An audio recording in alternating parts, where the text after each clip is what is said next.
Bonsoir et bienvenue dans cette nouvelle édition de l'Africa Tonight au sommaire de l'actualité. La nouvelle constitution est approuvée par référendum. Les Tchadiens ont dit oui à 86%, l'opposition conteste et remet en cause les chiffres avancés. Les résultats définitifs doivent être proclamés d'ici le 28 décembre. Les élections locales en Tunisie, marquées par une faible participation, 11,66% des 9 millions d'électeurs se sont rendus aux urnes pour ces élections qui ont pour objectif de constituer une deuxième chambre de l'Assemblée nationale. Plus de 260 personnalités tunisiennes avaient appelé à boycotter le scrutin. Craignant de devoir réduire sa production de pétrole en raison des quotas de production en vigueur dans l'organisation, l'Angola quitte l'OPEP, l'organisation des pays exportateurs de pétrole. Et c'est toujours l'attente des résultats officiels des élections générales. Le dépouillement se poursuit en République démocratique du Congo, mais la publication des résultats de l'élection présidentielle a commencé depuis vendredi et aussitôt est née la contestation. L'opposition dénonce un chaos et des irrégularités entachant selon eux ces élections. Même tonalité du côté de l'archevêque de Kinshasa, le cardinal Fridolin Ambongo, qui a déploré dimanche soir, dit-il, un gigantesque désordre lors des élections générales du 20 décembre. Et alors que certains opposants appellent à l'organisation de nouvelles élections, selon la Commission électorale nationale, les premiers résultats partiels seraient, à l'heure où l'on se parle, à hauteur de plus de 82% en faveur du président sortant, Félix Tshisekedi, qui brigue un second mandat face à 18 autres candidats, dont plusieurs poids lourds de l'opposition comme Moïse Katumbi, qui dénonce une déclaration politique sur la fraude, ou encore Martin Fayoulou et le docteur Denis Mukwege, qui parlent d'un simulacre d'élection. Ces derniers appellent à une manifestation ce mercredi.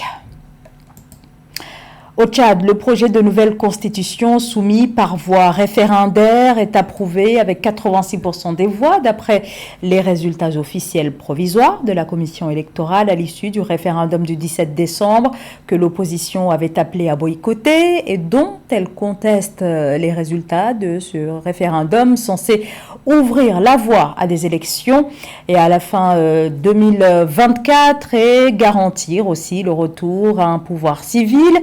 Mais pour l'opposition, le nouveau texte serait avant tout destiné à préparer l'élection de l'actuel président de transition, le général Mahamat Idriss Déby. Reportage Mahamat Ramadan.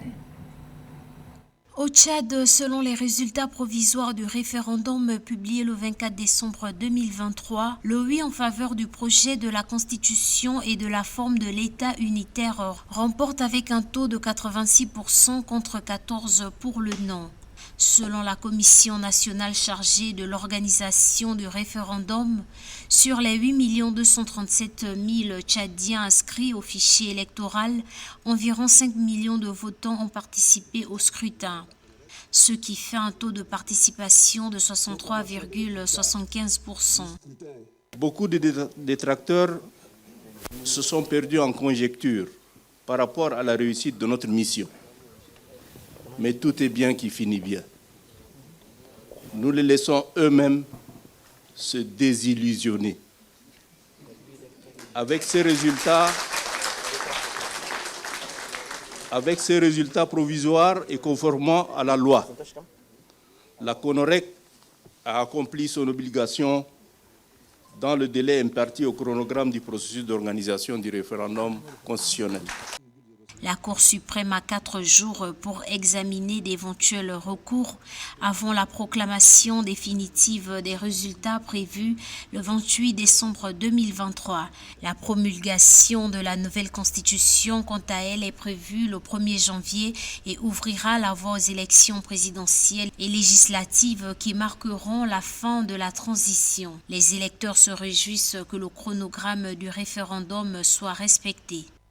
Nous nous réjouissons de ces résultats provisoires qui, selon nous, reflètent l'observation que nous avons eue sur le terrain en attendant la confirmation définitive par la Cour suprême. Donc, en tant qu'observateurs, eh bien, nous pensons que le résultat qui vient d'être donné par la CONEREC répond aux préoccupations des électeurs. Alors que la coordination de l'Alliance des partis politiques pour le oui au référendum constitutionnel mené par le mouvement patriotique du salut se félicite des résultats, les partisans de l'État fédéral qui ont appelé à voter non au référendum estiment que ces résultats ne reflètent pas la réalité des urnes. À ce jour, aucune requête n'est déposée à la Cour suprême. Seulement 11,66% des électeurs tunisiens se sont déplacés dimanche pour les élections locales, devant aboutir à la mise en place en juin prochain, à la mise en place de la Chambre du Parlement, de la seconde Chambre du Parlement, scrutin voulu par le président de la République, Kais Saied, qui concentre tous les pouvoirs depuis plus de 2 ans. Ces élections de dimanche ont été dénoncées par l'opposition qui considère qu'il s'agit de la dernière pierre de l'édifice autoritaire du chef de l'État, Nathalie Moore. L'élection des représentants des conseils locaux et régionaux s'est déroulée le 24 décembre 2023 en Tunisie. Plus de 9,8 millions d'électeurs étaient appelés aux urnes pour un scrutin inédit dans le pays. Les premières élections locales organisées en Tunisie représentent pour le président Kais Saied un processus démocratique dont le moteur repose sur la base de la société tunisienne. Les électeurs éliront les membres de 279 conseils locaux, soit un conseil local pour chaque délégation. Nous sommes en train de poser la première pierre d'une nouvelle ère qui tient compte des aspirations du peuple et qui lui offre toutes les capacités qui lui permettent d'exprimer directement ses opinions. Les élus seront responsables devant les électeurs et ils peuvent lui retirer leur confiance pendant la période parlementaire et s'ils ne répondent pas à leurs exigences. Plus de 150 personnalités indépendantes du paysage politique et de la société civile en Tunisie ont lancé une pétition pour exprimer leur opposition aux élections locales. Ils justifient leur position par la tendance à l'abstention aux processus électoraux observés dans le pays. En effet, lors des législatives de 2022, le taux de participation aux élections était de 11,4%, une orientation qui s'est confirmée lors du vote du 24 décembre 2023. Quelques heures avant la fermeture des bureaux de vote, le président de l'instance supérieure indépendante pour les élections ICIE, Farouk Bouasker, a annoncé un taux de participation de 7,68%. Pas de bousculade donc pour ce scrutin sans incident majeur, a rassuré Farouk Bouasker.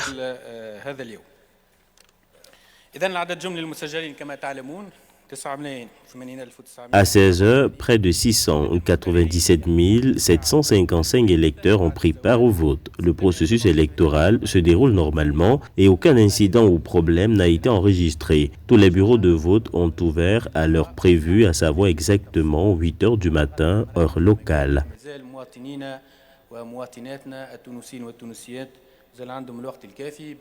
Selon l'ICIE, 7205 candidats, dont 1028 à mobilité réduite, sont en lice pour les élections locales. Une fois élus, les 2434 représentants locaux auront la responsabilité de la future composition du Conseil national des régions et des districts, qui sera la deuxième chambre parlementaire, créée dans le cadre d'un bicamérisme législatif tunisien instauré par la Constitution du 25 juillet 2022. L'échéancier électoral préétabli indique que les résultats préliminaires du premier tour des élections locales devront être annoncés au plus tard le 27 décembre 2023.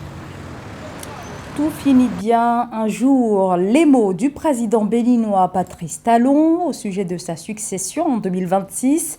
Date de la prochaine élection présidentielle qui marquera la fin de son second et dernier mandat constitutionnel. Il s'engage à ne pas briguer de troisième mandat, ce que lui interdit d'ailleurs l'actuelle constitution. Alors la question qui se pose maintenant est qui va-t-il soutenir dans la perspective de cette présidentielle de 2026 ? Et voici quelques éléments de réponse dans ce reportage entre correspondants Lefti-Ounou.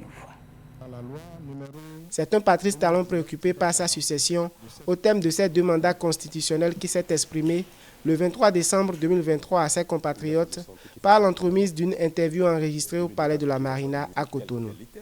48 heures après l'annuel discours sur l'état de la nation devant les 109 députés à l'Assemblée nationale, Le président Patrice Talon est revenu sur des sujets qui alimentent l'opinion avec un aperçu sur l'alternance politique en 2026. Au plan politique, Talon s'est exprimé sur le débat de sa succession et la probable candidature de son ami Olivier Bokor. Moi, je ne sais pas s'il est candidat. Je ne sais pas. D'abord, le moment n'est pas arrivé. Deuxièmement, je ne suis pas du genre à faire la promotion de ma famille, de mes amis, de mes proches en matière politique. Ce n'est pas mon genre. Donc, ce ne sont pas ce genre de critères qui vont déterminer, moi, mon choix pour la promotion d'un tel ou tel candidat. Le président Patrice Talon révèle qu'il ne sera pas inactif en 2026 et compte œuvrer en faveur de l'alternance. Pour ce qui est de la sollicitation de candidature au sein du parti au pouvoir, le chef de l'État indique qu'il est trop tôt pour parler de candidature à sa succession à 2 ans de la fin de son mandat. Ceux en dehors des partis politiques qui n'ont pas encore enclenché des mécanismes de désignation de leurs candidats, faisant ainsi référence à la réforme du système partisan qu'il a porté. Je ne vais pas dire après moi le chaos. Donc je serai actif pour que la suite soit dans l'idéal que nous sommes en train de bâtir ensemble. Donc nous serons tous actifs pour que la suite se passe, sinon mieux que ce qu'on voit aujourd'hui. Mon souhait est que le Bénin progresse, que demain soit meilleur à aujourd'hui et qu'on constate tous que le meilleur est à venir. A noter que la réforme électorale a introduit le parrainage des candidats à la présidentielle par au moins 10% des députés et ou maires, soit 19 élus sur 186. Par ailleurs, pour Patrice Talon, il n'est pas envisagé une assise nationale comme le souhaite le principal parti d'opposition, les démocrates, présidé par son prédécesseur Thomas Boni-Yayi. L'Angola se retire de l'OPEP, l'organisation des pays exportateurs de pétrole. Décision prise sur fond de désaccord au sujet des quotas de production imposés par l'organisation, alors que l'Angola estime qu'il est temps pour elle de se concentrer davantage sur ses propres intérêts, raison qui pousse le pays à refuser catégoriquement d'être dans l'obligation de revoir sa production à la baisse. L'Angola souhaite en effet établir son propre objectif de production fixé à 1,18 million de barils de pétrole par jour. Catherine Gombe. L'Angola a déclaré le 22 décembre 2023 son départ de l'Organisation des pays exportateurs de pétrole OPEP à la suite de nouvelles impositions sur les quotas de production. En effet, l'OPEP et ses alliés ont convenu de réduire davantage la production de pétrole en 2024 afin de stabiliser les prix mondiaux. L'Angola, l'un des principaux exportateurs de pétrole d'Afrique subsaharienne, qui vise une production journalière de 1,8 million de barils par jour, produit actuellement environ 1,1 million de barils par jour, ce qui a contribué au total de 30 millions de barils de l'OPEP. Fin novembre 2023, l'Angola et le Nigeria, les deux poids lourds pétroliers du continent africain, s'étaient montrés mécontents de leurs quotas révisés lors de la dernière réunion ministérielle de l'Alliance, d'ailleurs reportée de plusieurs jours en raison des désaccords. En tant que membres jusqu'à l'application de la décision, nous avons toujours des devoirs. Je peux même ajouter qu'au cours des 6 dernières années, la participation de notre pays à l'organisation était remarquable. Cela dit, aujourd'hui, il est temps qu'on se concentre sur nos stratégies et nos objectifs en matière d'hydrocarbures. La décision de l'Angola réduit la part de l'OPEP sur le marché mondial du pétrole qui s'établit à 27 millions de barils par jour, soit 27% du marché mondial de 102 millions de barils par jour. À cela, il faut ajouter la chute des prix du pétrole, le prix du Brent chutant de plus de $1 à 78,5 le baril. Jusqu'à présent, nous n'avons pas eu d'influence sur les quotas, mais si nous devions rester dans l'OPEP, nous subirions les conséquences de la décision de respecter les quotas de production. Dès lors, la meilleure décision pour notre économie était le départ. Le départ de l'Angola de l'OPEP après 16 ans d'adhésion s'ajoute à une liste de pays dans l'Équateur, l'Indonésie et le Qatar qui ont quitté l'organisation. Cette décision a soulevé des inquiétudes quant à l'unité de l'OPEP et de sa coalition plus large, l'OPEP+, qui comprend la Russie et d'autres alliés. La ZLECAf demeure au cœur de la stratégie de l'Union africaine visant à développer le commerce intra-africain. La zone de libre-échange continentale, ce vaste marché commun de plus d'1 milliard d'habitants, sa mise en œuvre complète pourrait générer une hausse des revenus d'ici 2035 selon les dernières estimations. L'Éthiopie figure parmi les pays qui tentent de se positionner afin de pouvoir tirer profit de la suppression des droits de douane. Sarah Yemele. L'Éthiopie va bientôt entamer la mise en œuvre de la zone de libre-échange continentale africaine ZLECAf, un projet phare de l'agenda 2063 qui vise la création d'un marché africain unique d'environ 1,3 milliard de consommateurs en Afrique et un produit intérieur brut combiné de 3,4 milliards de dollars. En novembre 2023, le décret tarifaire éthiopien a été soumis et la soumission de l'offre tarifaire du pays a été acceptée par le secrétariat de la ZLECAf mi-décembre 2023. Nous identifierons les marchandises et les pays avec lesquels nous pourrons commencer et nous entamerons la phase d'essai dans les mois à venir. Nous disposons d'un avantage concurrentiel grâce à Ethiopian Airlines qui peut fournir des services de fret à d'autres pays. Les professionnels et les responsables du secteur de la logistique et du transport ont exprimé leur enthousiasme quant à l'engagement total de l'Éthiopie dans la ZLECAf lors d'une réunion consultative de l'association sectorielle de la logistique éthiopienne ELSA le 22 décembre 2023. Experts et acteurs du secteur de la logistique et du transport expriment leur enthousiasme quant à la mise en œuvre de la ZLECAf pour un meilleur développement de l'économie éthiopienne et africaine. Les flux d'investissements directs étrangers vers les pays en développement ont ralenti, les restrictions sur les transferts de technologies ont augmenté, les barrières commerciales ont restreint l'accès au marché et les tumultes politiques ont augmenté le risque d'investissement dans les pays en développement, ce qui a ralenti et a eu un impact sur la croissance des startups. Le secteur est également en cours de libéralisation, les autorités cherchant à ouvrir les secteurs maritimes, aériens et autres aux investissements étrangers. Abenet Bélé de l'association sectorielle de la logistique éthiopienne prévoit des difficultés liées à l'harmonisation des cadres juridiques et des cultures de transport d'un pays à l'autre. C'était le journal de la rédaction. Merci à vous tous de nous avoir suivis. Restez avec nous sur Africa 24, l'actualité continue.